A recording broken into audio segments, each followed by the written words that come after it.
तृणमूल कांग्रेस का या हमारे नेतृत्व का, ममता बनर्जी जी का, बंगाल के मुख्यमंत्री का कुछ लेना देना नहीं उससे। भारतीय जनता पार्टी बिल्कुल नहीं जीतेगी बंगाल में।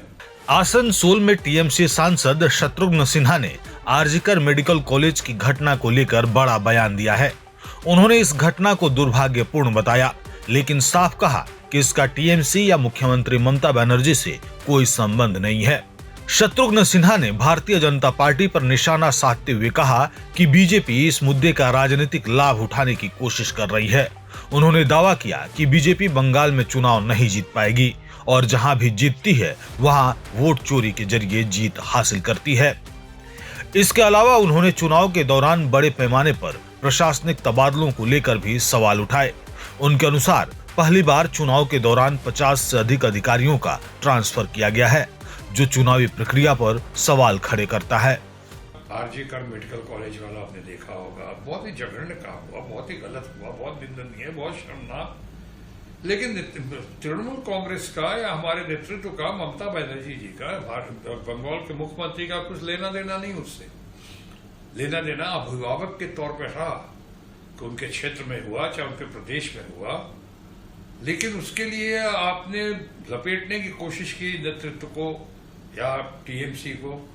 जनता ने उसका भी आपको जवाब दिया और अब उसका जवाब और देंगे। यहाँ पे आपने यहाँ के योद्धाओं को, बंगाल के योद्धाओं को, बंगाल के महापुरुषों को, बंगाल के महान साहित्यकारों को, बंगाल के नोबेल लॉरेट को आपने जिस तरह से अपमानित करने की कोशिश की है, जनता देख रही है। और इस बार इतना ज्यादा डेस्परेशन है हमारे भारतीय जनता पार्टी के दोस्तों को, और डेस्परेशन की खास वजह है, और वो खास वजह ये है कि बहुत जगह इनके ऊपर सवालिया निशान खड़े हो गए।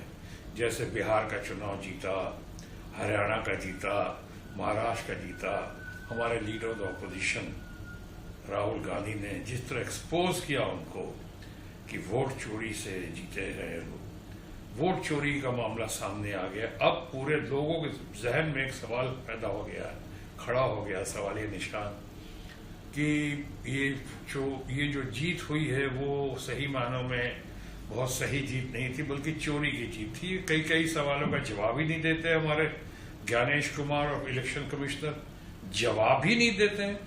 या तो कर्नाटका की सीआईडी 18 बार उनसे पूछती है, उसका जवाब नहीं देते हैं। 18,000 आपको कंप्लेंट्स समाजवादी पार्टी के डायनेमिक लीडर अखिलेश यादव के हाथ से गए, उसका भी जवाब ही नहीं देते हैं। और फिर बाद में कहते हैं कोई कंप्लेन नहीं है। तो ये सब करके एक सवालिया निशान हो गया। उसके साथ साथ एक और सवाल लोगों के दिमाग में आ गया है कि ये वहीं क्यों जीतते हैं जहां पे तथाकथित डबल इंजन की सरकार होती है। ये डबल इंजन की सरकार में जीते, अगर अपवाद छोड़ दिया जाए, एक्सेप्शन झारखंड को, उस पर हम लोग बाद में बात कर सकते हैं, उसके और कारण है और बाद में बात करेंगे।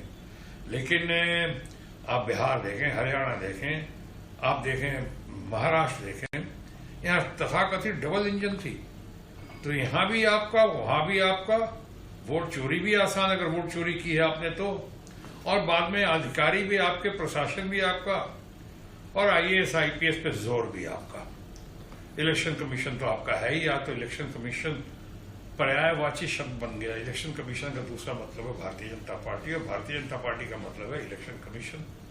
उस पर कुछ आता है तो भारतीय जनता पार्टी उनके डिफेंसिव में आती है, उनकी मदद करती है, और भारतीय जनता पार्टी में कुछ आता है तो इलेक्शन कमीशन उनको तो खुलेआम समर्थन दे ही रही है, सपोर्ट कर ही रही है। बंगाल में एसिड टेस्ट है उनके लिए, भारतीय जनता पार्टी के लिए, हमारे मोदी जी और अमित शाह जी के लिए जबरदस्त बंगाल में उनके लिए एक चुनौती है, चैलेंज है। उनको लगता है अगर यहां नहीं जीते, जो नहीं जीतेंगे, भारतीय जनता पार्टी बिल्कुल नहीं जीतेगी बंगाल में, लेकिन उन्हें ऐसा लगता है कि अगर नहीं जीते तो हम यहां के साथ साथ हर जगह की मेरे राज खुल जाएगा, पोल खुल जाएगी। लोग कहेंगे हाँ ये चोरी से जीता हुआ मामला सामने आया है, वाकई सही है, हर जगह चोरी करके ही जीते हैं ये। बंगाल में चूंकि न इनकी धरती है, न इनकी भूमि है, न इनकी संस्कृति है, न इनकी भाषा है, ना इनके लोग हैं, ना इनके अधिकारी। अगर अधिकारी पे जिस तरह तबादला किया, पूरा इतिहास में पहली बार हुआ होगा कि चुनाव की घड़ी में 50 से ज्यादा काबिल अफसरों का इन्होंने ट्रांसफर किया बंगाल से। बिहार में नहीं किया, महाराष्ट्र में नहीं किया, हरियाणा में नहीं किया, बंगाल में ट्रांसफर कर रहे हैं। और ये कह के कहीं भी इलेक्शन ड्यूटी पे नहीं लगाया जाएगा उनको। ये बात और है कि यहाँ से भेज के उनको तमिलनाडु में, दूसरे प्रदेशों में, केरला वगैरह में उनको इलेक्शन की ड्यूटी पे ही लगाया गया। अगर यहाँ के लिए काबिल नहीं है, नाकाबिल हैं, तो बाकी प्रदेशों के लिए वो काबिल कैसे हैं चुनाव की ड्यूटी में। तो ये जो किया है इन्होंने, ये एक इस बार एक्सपोज होने के इनके पूरे चांसेस हैं कि तो एक्सपोज हो जाएंगे। इसलिए बंगाल में जीतने के लिए वो डेस्परेट है।